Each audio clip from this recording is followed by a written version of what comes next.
Hey, welcome to Haphazard Homestead. I'm Holly Chris. I'm glad you're here. Making a wild salad in the winter is not always easy, but it's a challenge I like to try every New Year's Eve. Sometimes the weather and other events just don't cooperate, but I still try. And the wild salad I'm making in this video from New Year's Eve of 2019 turned out to be one of the most challenging that I've ever made. The first problem was the weather. In the days and weeks leading up to New Year's Eve, it had been so cold, with lots of nights below freezing. Any plants out in the open, directly exposed to the night sky, were in bad condition from being frozen, or they had been too cold to put on any new growth. Even the stalwarts, like this Narrowleaf Plantain, are looking pretty scraggly. It'd be hard to find something good in that hasn't really started coming out yet. It's all looking pretty scraggly. I could force it, but not for a salad. That is not a good look for the dandelions. That's the way a lot of the dandelions look around here. That last bit of cold weather really knocked them back. They haven't recovered yet. Then you get little ones like that. That's just too tiny to fool with. I'm not gonna take that. That seems like a shame. A lot of these dandelion leaves are not even any good. I'm gonna have to go deep. Even though it's terrible conditions, look at that. There's one wanting to flower. I'm going to take that flower bud right there. I'm going to take these younger leaves down in here, the ones that have been protected from the weather. We're going to have to work for this salad. That one's actually pretty bad. I'm going to take that one out. There's a lonely little dandelion trying to bloom. Look at those leaves are so tiny down in there. The little dandelion, we can't eat those leaves, but we can sure take that dandelion flower. Look at the dandelion leaves down there. We're going to take this flower though. They're closing up. It's the end of the day. They're still going to be good. Don't worry, the bees are not in here. The bees are smart. They're staying home. The dandelion's the one that's flowering. Spearmints, even they are just more weedy than usual. I'm just going to get that one. And look at this one right in here. I'm going to get that. I think that's about all we're going to get of that. Now, wild field mustard is such an amazing weed. I've seen it handle temperatures that go down to 19 and 20 degrees Fahrenheit and still stay in good condition. And all it takes is a couple of degrees above freezing for wild field mustard plants to recover and start growing again. These larger leaves have been through a lot and they're fine for cooked greens, but they're a little too tough for being in a salad. So I'm going to focus on the tender parts of those flower stalks that include the unopened flower buds. And there are some plants here that are flowering here on New Year's Eve. So I'm going to take the flowers that are in good condition. And now you can see the second problem I had in making my wild salad. We've got varmints digging up my good weeds. They're eating every one of the cat's ears. Something has been nipping off all the leaves of the cat's ears. And worse, they've been digging up the perennial roots of the cat's ears too. And even worse than that, they've been digging up the perennial roots of the curly dock too. That is no good. I'll confess I had to cut some curse words out of this recorded footage for the video. So who is doing this? It's nutria, an invasive species across a big part of North America. Sure, the little nutria are cute, but the big ones can get 15 to 20 pounds, and they will eat 25% of their body weight in vegetation from the garden or out in the yard every day. Eventually, I was able to find a few cat's ears leaves in places where the nutria hadn't been yet. It wasn't a lot, but some is better than nothing when it comes to a winter salad. And now you can see my third problem too, and that's that I got started too late in the day. As the light fades in the evening, it's tempting to keep on picking. It's not so much of a problem with these wild chives because they're easy to cut as a group and shake out. But when I go to pick this wild lettuce with its small, thin leaves, you can see how it gets harder and harder to pick clean as it gets dark. And the smaller the plant, the bigger problem it is to pick clean. And there is some bittercress in here, but look how tiny it is. What are we gonna do? Pull it out like that? You do what you gotta do, I guess. But you gotta pick clean. Don't get other stuff in there. You're gonna have to pick clean. I guess we're gonna use it more like a spice. And you may be thinking, hey, just go get a headlight. And you would be right, because there are still good things to find. You can see how this chickweed would be so hard to pick clean without good light. You can see too how this tender plant is still in good shape for a salad. That's because it's not out in the open. It's under the canopy of a big sequoia tree. Most of that out in the open has all just been weathered too much. Still, keep it all organized. It looks pretty meager. Some years are like that, aren't they? Even when there's been cold weather, there can be good foraging under trees and shrubs where decomposing leaves or needles can stay protected and unfrozen. Look under here, we got some nipplewort. You know it's tough when you gotta go under your sequoia to get the nipplewort. When the weather gets everything busted up, you gotta go where there's cover. Going where there's a little protection from the elements, that's what you have to do. Don't do it fast because there's a lot of debris in here with it. Pick clean, take the time, do it right. It's what you have to do. Look, there's a little wild lettuce right there too. See that? That's prickly wild lettuce. Tall, skinny, look at that. See that one right there too? Prickly wild lettuce. We're getting some gallium in here. Stickweed or sticky weed, stick tight, cleavers, goosegrass, bedstraw. We have a little bit of this lamium in here. You can see that most of this is old. I'm not gonna eat that, but what I'm looking for is the newest stuff. Do we have any new? Oh, there's some new stuff right there.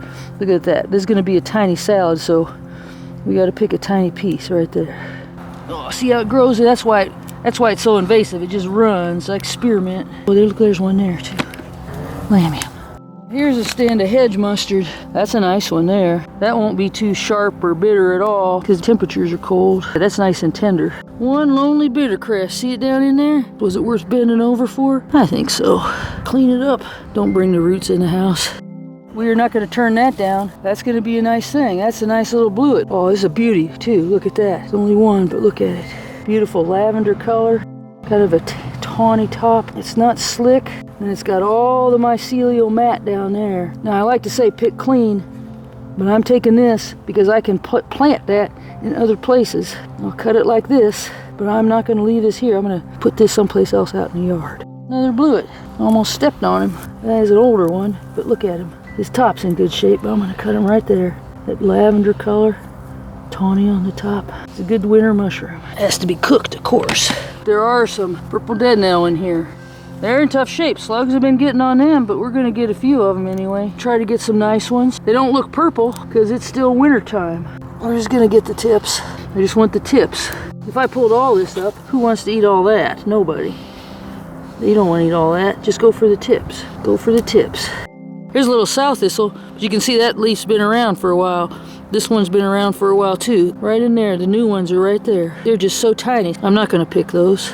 Let's just let that go, all right? And look, here's the lemon balm. You know the weather's been tough when you can't even find much of any lemon balm. We'll take this new little tip just right there. Boom. There's the stalwart. Elephant garlic comes up not where it was ever planted. So I'm just gonna come in and take a couple of younger leaves. That's grass. Look, that's all we need out of that. Elephant garlic leaves. You'll find a Jerusalem artichoke even if it's covered up with grass. Follow the stalks down, you'll find it. There's one right there. Look at that. Boom. But do not bring them in the house like this. If you bring them in the house like this full of mud, you'll be mad at yourself. Your name's Mud, even if you're the only one home. Because you gotta soak them in some water first. Well, after all that effort, here's what I've got to build my New Year's Eve wild salad. It's not a lot compared to other years, but that's what makes it a challenge. There could be a foot of snow out there, so I've got no complaint. Even with this small harvest, you can see why I say pick clean and pick organized. If all this was jumbled together, it would be a lot harder to see if I had any debris in here, or plants that I should not be eating, or plant parts that are in not good condition, and it would be harder to see if there's any insects or slugs in there too. When I take these little groups of plants out and put them each on their own on the counter, it gives me a chance to look for all those things. The debris, plants I can't eat, parts that are no good, and slugs and insects. It also gives me a chance to show you a close look at some of the things that I've harvested. Let's start off with the blewit. The base of a blewit is special. It usually holds on to the debris that it was eating, and that lavender fuzz is really distinctive. Kind of tawny brown. It can be so variable on the top. They're not the easiest mushroom to know. Look how beautiful lilac that is. The gills are close. This one's a little older. And to my mind, this gill edge is very distinctive, how it comes down and then it makes a clean break like that. dark. What we don't want to see is any kind of rusty brown coloration here where the spores that are coming off are rusty brown. We do not want to see that. I have to cook these, so we're going to have to cook some a little bit for our salad. I'll set these off to the side. There's the lemon balm. It has that metallic look. It looks very different than spearmint. They look kind of similar, but this one, to my mind, lemon balm, it looks more metallic to me, and of course their smells are completely different. This is the chickweed. It hasn't started flowering, but you can see there's a flower right in there, just getting started. See, even this early, there's a little flower bud coming off right in there. But see, when it's all just chickweed, it's a lot easier to sort out than when it's a lot of other stuff all jumbled together. Field mustard has those little bumps on it, very distinctive. Those leaves become very strap-like, like that. They're not the same paddle-shaped leaves as when they're young. Then there's the little flower head way down in here. And then there's their flowers. They just have such a distinctive flower, just like all the mustards. Any of the mustards can be white, pink, yellow, but they're four straight across from each other like a square. Here's our bittercress. Not much. You know it's tough when it's December and your bittercress isn't even doing much. That just shows you've had just clouds and tough weather. Petal leaves of the bittercress. The petal leaves you can see. Then we've got the purple dead nettle. These stems are pretty tough. They're winter stems. So I may just come in here and still just pick these off like that. They kind of have a grassy smell to them. They're not my favorite smell, but they do add some good flavor to a salad. You can see the cat's ears. They're kind of rough, like a cat's tongue. They're rough. Yeah, see how that's kind of rough like that? It's not like a dandelion leaf at all. And then it's got these serrations are pretty unique. And then you can see here the prickly wild lettuce. I can even feel at this stage, I can feel that prickliness on the back of their stem. You can't see it there, but you can feel it. They grow tall like this often. And that's different than the wild lettuce here. This is a wild lettuce. Now see how that texture is so different? It just looks like a lettuce, doesn't it? It has the same texture as a lettuce. There's no prickliness on the back. And then we have the cleavers, goosegrass. You can tell, look how it sticks tight. It just all holds together. It's all sticking tight. Even now, at that young stage, it's sticky. That's the gallium. So now it's time to get my salad all together. Because I have to cook these blewits before I put them on my salad, I'm also going to cook a secret ingredient that I harvested earlier in the week that's a special treat. I think you'll like it. But first things first, I need to get these greens clean. Winter plants can be especially gritty and dirty because they're small and close to the ground. So any rain bounces that dirt and grit up on the plants. There's nothing really special about washing wild greens compared to washing greens that you might grow in your own garden. I don't just wash my greens under running water in the sink, though. It's too easy to miss some of that dirt and grit. Instead, I do what I call the swish and soak. As I go through the plants one last time, I put them all into a bowl. Usually I just use water in there, but if I see signs of slugs, even if it's just signs that slugs have been eating the leaves, I'll put some salt in the water to make sure that they drop off any of the plants. I swish the greens around to loosen up any dirt and grit, and then the key is just to let the plants sit and soak, and then the dirt and the grit will settle off to the bottom of that bowl. While the salad greens are soaking, I'm going to grill these blewits along with some of the wild chives. And I'm going to grill that special treat too. There it is. Now you may say, hey, that doesn't look appetizing at all. And you would be right about that, because I'm not going to eat that mushy pulp on the outside. No, I'm after the inside of this rotten fruit. This fruit, see, it's the nut. Whoops. It's the nut we're after on the inside, right there. That's what we're after, right there. I was out earlier in the week and found a ginkgo tree with ripe fruit, and I was able to harvest a lot. The mushy fruit part is not for eating. I have to get all that pulp off of the seeds inside. I should be using gloves because these fruits have the same chemical as poison ivy, and it makes my hands itch. But I got too excited for my New Year's Eve party, so I had to wash up after I got done processing my ginkgo nuts. Just like the blewits, ginkgo nuts have to be cooked too. I'll admit there are easier ways to cook ginkgo nuts, but especially for a party, I like doing them this way. Oh, I messed that one up. I have to crack the hard shell and peel it off to get that nut meat inside the shell. But I have to be careful. That nut meat is soft and I can crush it so easy. You can see why I didn't want to crush any of those nut meats. I have to get every one of them on a toothpick. But once that's done, I'm ready to go. Let's get grilling, and then let's get to making the salad. I've got this grill pretty hot. There's a couple things I hope you notice on this grilling. With the Blewits, look at their color and texture now and see how that's different when they're completely cooked. The other thing to notice are those ginkgo nuts. Watch how their color changes too, and how that thin skin on the ginkgo nuts will come off in the end. While these are grilling, I'm going to work on the salad. I've had these Jerusalem artichokes soaking in water, and you can see how the mud has come off all on its own.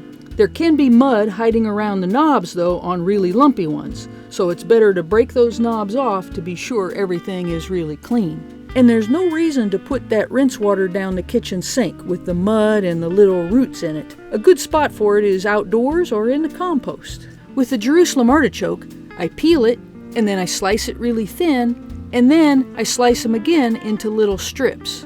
I harvested those cherry tomatoes back in October when they were still green. They've slowly ripened up on the back porch and in the kitchen.